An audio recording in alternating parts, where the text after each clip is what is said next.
वल्लरी प्रकाशनाच्या आजच्या शेवंती या प्रातिनिधिक काव्य संग्रहाच्या प्रकाशनामध्ये तुमच्या सर्वांचं स्वागत करते. आणि पुढचे कवी आहेत सतीश शिरसाट सर, जे आपल्या संग्रहातल्या पुष्पा तायडे या कवयित्रींची कविता सादर करतात. पुष्पा तायडे मॅडम यांची कविता आहे. मी आपल्याकडे वाचतो. 2 दिवस प्रवासामुळे थोडा माफ करा. कवितेचं नाव आहे फुलांची राणी शेवंती. छोट्या झुडपावर फुलली सुंदर शेवंतीची फुलं, सुवास त्यांचा आसमंतात चौकडे दरवळे. रंग ही सुंदर लाल, गुलाबी, पांढरा आणि पिवळा असे. बगीचातील फुले फुलली अतिमोहक दिसे. हिवाळ्यात फुलते ही शेवंती मौसम थंडीचा. हिवाळ्यात फुलते ही शेवंती मौसम थंडीचा.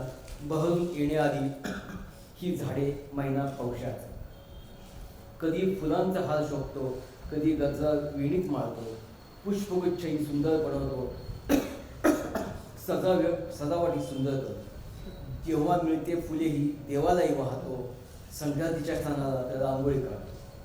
छोटी मोठी फुले लागती, विविधता किती रंगाची. शोभा वाढविते शेवंती अनेक सणांची. लोक मागणी करीती शेवंती असे फुलांची राणी. आपण सारे गाऊ, आज गाऊया शेवंतीची गाणी. मबा सरांना विनंती आहे की त्यांनी शिरसाट सरांचा सन्मान करावा. यानंतर